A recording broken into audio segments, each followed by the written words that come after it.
अच्छा सर, आज किस दरख्वास्त पे दलाइल हुए और फैसला क्या है? देखिए जी, दो दरख्वास्तें साथ चल रही हैं। एक है 482 जो इन्होंने एमएलओ के खिलाफ फाइल की हुई थी, और दूसरी है 493 जो इन्होंने जो चालान मंजूर हुआ है उस ऑर्डर के खिलाफ फाइल की हुई थी, और ये चाह रहे थे कि वो ऑर्डर ही गलत है, और जो इनका एक पहले भी मौक़िफ़ रहा है कि ये केस झूठा है। आपके इल्म में होगा कि इन्होंने कुछ अर्सा पहले एक इस एफ़आईआर को ख़त्म करने के लिए कॉशमेंट ऑफ एफ़आईआर की सीपी फाइल की थी, जो कि नाकाबिल समाअत करार दी थी हाई कोर्ट ने, और हाई कोर्ट ने कहा था आप ट्रायल कोर्ट से जाकर रेमेडी लें। मगर ट्रायल कोर्ट में कोई बरियत की दरख्वास्त जमा कराने के बजाय इन्होंने फिर हाई कोर्ट से रुजू किया अंडर अ डिफरेंट लॉ, और इन्होंने कहा कि जी ये चालान मंजूरी का ऑर्डर ख़राब है।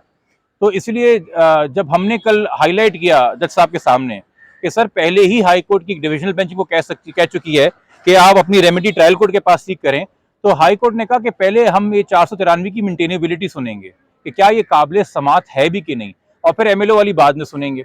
अच्छा, बहुत इसरार था मुलजिम के वकील का कि जी आप ये चलान वाली मेरी दरख्वास्त सुन लीजिए, सारा मसला ही क्लियर हो जाएगा, आपको एमएलओ सुनने की जरूरत ही नहीं पड़ेगी।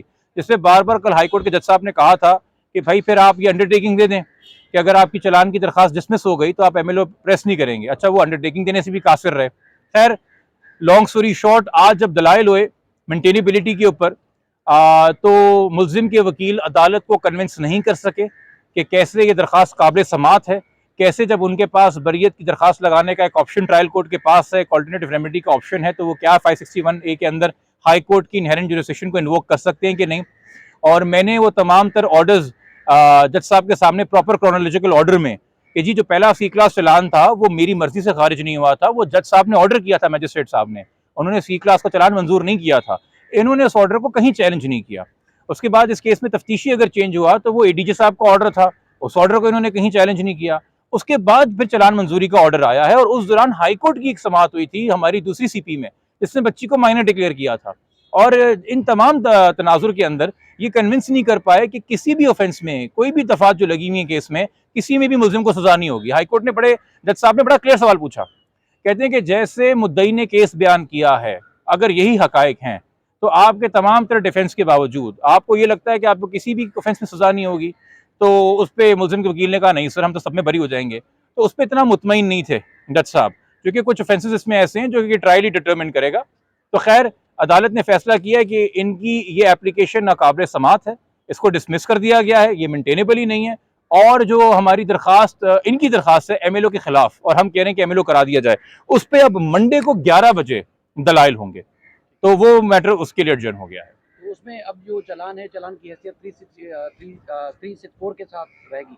देखिए, चलान में ऑर्डर में जितनी भी दफात मंजूर हुई थी, वो ऑर्डर देखें, चलान हम होगी सेकेंडरी चीज, अब मेन चीज है वो ऑर्डर, जिस ऑर्डर के तहत चलान मंजूर हुआ है, जिस ऑर्डर के तहत जज साहब ने कौन कौन सी दफात मंजूर की हैं, वो ऑर्डर अब इन फील्ड में है। ये चाह रहे थे कि वो ऑर्डर चैलेंज हो और वो पूरा प्रोसेस रिवर्स हो, मगर अब वो नहीं हुआ। अब वो ऑर्डर इन फील्ड है। जैसे ट्रायल कोर्ट की कार्रवाई चल रही है, 512 की कार्रवाई हो रही है, जो मफरूर लोग हैं उनके वारंट्स जारी हुए हुए उनको लेके आना है, और फिर चार्ज फ्रेमिंग होनी है। वो अब as per routine, as per procedure चलेगी, बगैर किसी खलल के, बगैर किसी रोड ब्लॉक के। वो जो सेक्शन है, जो चालान में मंजूर हुए थे, अदालत ने जो मंजूर किए थे, कौन कौन से सेक्शन है, किस किस जुर्म पे लागू होते हैं, उसकी सजा क्या हो सकती है? देखिए, 363 है जिसमें 7 साल सजा है, 364 है जिसमें 14 साल सजा है, 368 में वही सजा होती है जो कि प्राइमरी किडनैपर को मिलती है। तो अगर प्राइमरी किडनैपर को 7 साल 363 में होगी, तो जो उसके साथी हैं 368 में उनको भी 7 साल होगी। और अगर प्राइमरी किडनैपर को, जहीर शबीर को 14 साल 364 में होती है, तो उसके बाकी सारे हवारियों को भी जो है 368 के अंदर 14 साल की सजा होगी। उसके बाद Sindh child marriage restraint act है जिसमें 3 साल सजा है।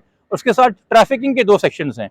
सेक्शन 3 में 10 साल की सजा है 32 में, और 4B में 14 साल की सजा है। तो ये सेक्शन मजीद इसके अंदर लगे हुए हैं। जब ये मुल्जमान की बेल हुई है, उसको चैलेंज करने का प्लान है, क्योंकि आज तो ये जिस तरह दरखास्त उनकी मुस्तरद हुई है, तो अब मजीद इम्कान है कि उनकी बेल को चैलेंज किया जाए? नहीं, देखिए, वो तो हमने कैंसिलेशन वैसे ही हमारा सांस से हमने करनी है, बट बात इसी चीज आपको अदालत और कानून टाइम देता है ना, लिमिटेशन पीरियड होती है। आपके पास 30 दिन का टाइम होता है, या 20 दिन का टाइम होता है, 25 दिन का टाइम होता है।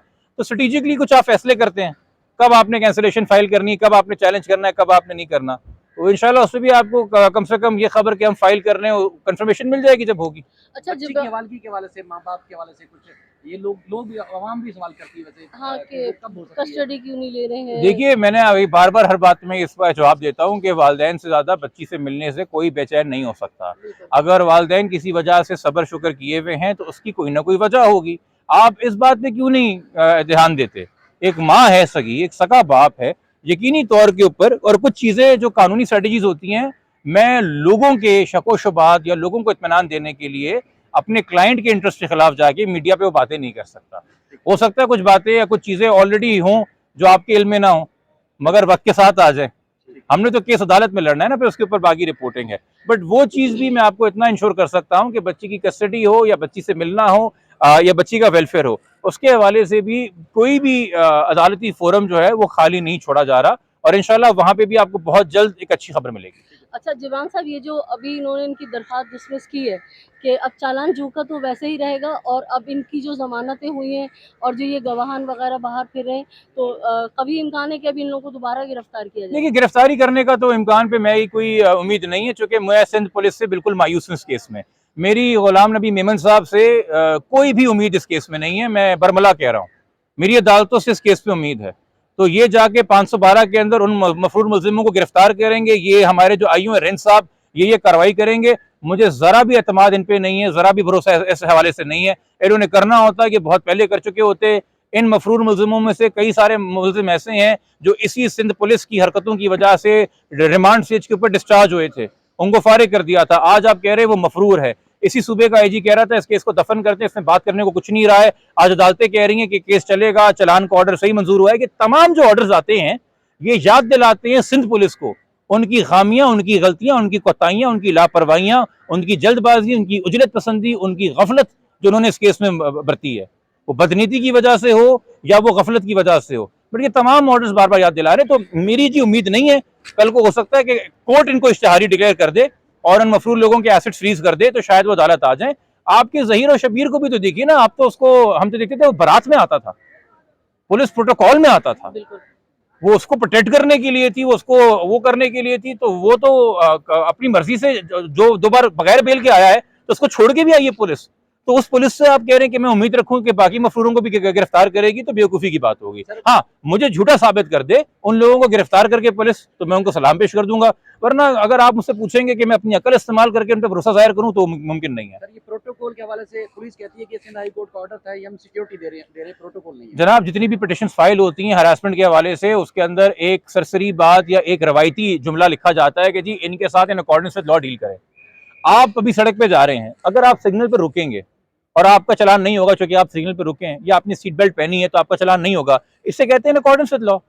इसमें यह तो नहीं होगा ना कि अगर आपने सीट बेल्ट पहनी है तो पीछे जो है वो 4 ट्रैफिक वार्डन जो है सार्जेंट गाड़ी लेके चलना शुरू हो जाएंगे, प्रोटोकॉल देना शुरू हो जाएंगे। तो इन अकॉर्डेंस विद लॉ के ये मायने कि 10-10, 12-12 लोगों के सिविल वर्दी में और नॉर्मल वर्दी में आप प्रोटोकॉल दें, ये मेलाफाइडे है पुलिस की, और कुछ भी नहीं है।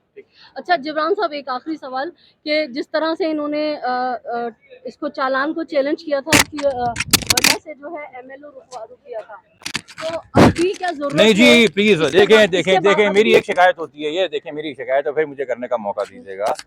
चालान को चैलेंज करने की वजह से एमएलओ नहीं रुका था। एमएलओ को सेपरेटली एक अलग एप्लीकेशन में दाखिल 482 में चैलेंज किया गया है। चालान को एक अलग एप्लीकेशन 493 में चैलेंज किया गया है। 493 आज डिसमिस हो गई है, 482 के ऊपर मंडे को समाप्त होगी। ये दो अलग अलग बातें हैं। एक है कि जी ये मखसूस एविडेंस जरूरी है कि नहीं है इन्वेस्टिगेशन के लिए, एक केस है कि क्या पूरा केस ही फ्लॉड है कि नहीं है। हो सकता है हाईकोर्ट के कि जी पूरा केस फ्लॉड है, मगर एमएलओ के हवाले से कहते हैं कि एविडेंस जरूरी नहीं है। मैं तो नहीं होता ना 3 दिन पहले, मंडे से पहले हाईकोर्ट के फैसले आपको पढ़ के सुनाऊं, वो तो जज साहब सुनेंगे और फिर राय कायम करेंगे। बट वो उनका एक अलग ग्राउंड है, वो अलग चीज आर्ग्यू होगी। ठीक है जी, बहुत शुक्रिया।